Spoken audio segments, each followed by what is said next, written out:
Good morning, Lord bless. Good to be back with you again today as we continue reading through the Word of God.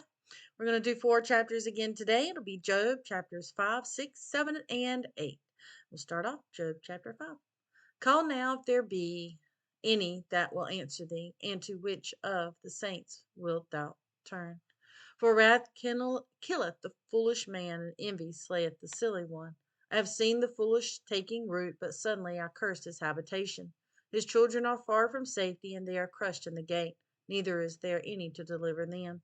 Whose harvest the hungry eateth up, and taketh it even out of the thorns, and the robber swalloweth up their substance. Although affliction cometh not forth of the dust, neither doth trouble spring out of the ground, yet man is born unto trouble as the sparks fly upward. I would seek unto God, and unto God would I commit my cause, which doeth great things and unsearchable, marvelous things without number, who giveth rain upon the earth and sendeth waters upon the fields, to set up on the high, to set up on high those that be low, that those which mourn may be exalted to safety. He disappointeth the devices of the crafty, so that their hands cannot perform their enterprise. He taketh the wise in their own craftiness, and the counsel of the froward is carried headlong. They meet with darkness in the daytime, and grope in the noonday as in the night. But he saveth the poor from the sword, for their mouth, and from the hand of the mighty. So the poor hath hope, and iniquity stoppeth her mouth. Behold, happy is the man whom God correcteth. Therefore despise not thou the chastening of the Almighty. For he maketh sore and bindeth up, he woundeth, and his hands make whole. He shall deliver thee in 6 troubles, yea, in 7 there shall no evil touch thee. In famine he shall redeem thee from death, and in war from the power of the sword. Thou shalt be hid from the scourger of the tongue, neither shalt thou be afraid of destruction when it cometh. A destruction and famine thou shalt laugh, neither shalt thou be afraid of the beasts of the earth. For there shall be in league with the stones of the field, and the beasts of the field shall be at peace with thee. And thou shalt know that thy tabernacle shall be in peace, and thou shalt visit thy habitation, shalt not sin. Thou shalt know also that thy seed shall be great, and thine offspring as the grass of the earth. Thou shalt come to thy grave in a full age, like as a shock of corn cometh in his season. Lo, this we have searched it, so it is. Hear it, and know thou it for thy good. Job chapter 6.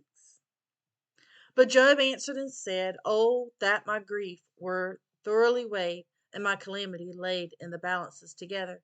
For now it would be heavier than the sand of the sea. Therefore my words are swallowed up. For the arrows of the Almighty are within me. The poison whereof drinketh up my spirit. The terrors of God do set themselves in array against me. Doth the wild ass bray when he hath grass, or loweth the ox over his fodder? Can that which is unsavory be eaten without salt? Or is there any taste in the white of an egg? The things that my soul refused to touch are as my sorrowful meat. Oh, that I might have my request, and that God would grant me the thing that I long for. Even that it would please God to destroy me, that he would let loose his hand to cut me off. Then should I yet have comfort. Yea, I would harden myself in sorrow. Let him not spare, for I have not concealed the words of the Holy One. For what is my strength that I should hope, and what is mine end that I should prolong my life? Is my strength the strength of stones, or is my flesh of brass? Is not my help in me, and is wisdom driven quiet from me? To him that is afflicted, pity should be showed from his friend, but he forsaketh the fear of the Almighty. My brethren have dealt deceitfully as a brook, and as the stream of brooks they passed away, which are blackish by reason of the ice, and wherein the snow is hid. What time they wax warm, they vanish. When it is hot, they are consumed out of their place. The paths of their way are turned aside. They go to nothing and perish. The troops of Timnah looked, the companies of Sheba waited for them. They were confounded because they had hoped. They came thither and were ashamed. For now ye are nothing. Ye see my casting down, and are afraid. Did I say, bring unto me, or give a reward for me of your substance, or deliver me from the enemy's hand, or redeem me from the hand of the mighty? Teach me, and I will hold my tongue, and cause me to understand wherein I have erred. How forcible are right words! But what doth your arguing reprove? Do ye imagine to reprove words and the speeches of one that is desperate, which are as wind? Yea, ye overwhelm the fatherless, and ye dig a pit for your friend. Now therefore be content, look upon me, for it is evident unto you if I lie. Return, I pray you, let it not be iniquity. Yea, return again, my righteousness is in it. Is there iniquity in my tongue? Cannot my taste discern perverse things? Job chapter 7. Is there not an appointed time to man upon earth? Are not his days also like the days of an hireling? As a servant earnestly desireth the shadow, and as an hireling looketh for the reward of his work, so am I made to possess months of vanity, and wearisome nights are appointed to me. When I lie down, I say, when shall I rise, and the night be gone? And I am full of tossings to and fro unto the dawning of the day. My flesh is clothed with worms and clods of dust.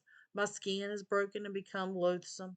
My days are swifter than a weaver's shuttle, and are spent without hope. Oh, remember that my life is wind. Mine eye shall no more see good. The eye of him that hath seen me shall see me no more. Thine eyes are upon me, and I am not. As the cloud is consumed and vanisheth away, so he that goeth down to the grave shall come up no more. He shall return no more to his house, neither shall his place know him any more.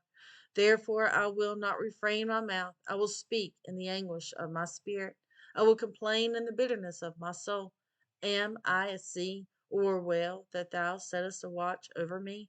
When I say my bed shall comfort me, my couch shall cease my complaint, then thou scarest me with dreams and terrifiest me through visions, so that my soul chooseth strangling and death rather than my life.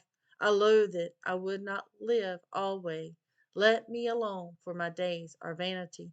What is man that thou shouldest magnify him, and that thou shouldest set thine heart upon him, and that thou shouldest visit him every morning, and try him every moment? How long wilt thou not depart from me, nor let me alone till I swallow down my spittle? I have sinned, what shall I do unto thee? O thou preserver of men, why hast thou set me as a mark against thee, so that I am a burden to myself? And why dost thou not pardon my transgression, and take away mine iniquity? For now shall I sleep in the dust, and thou shalt seek me in the morning, but I shall not be. Job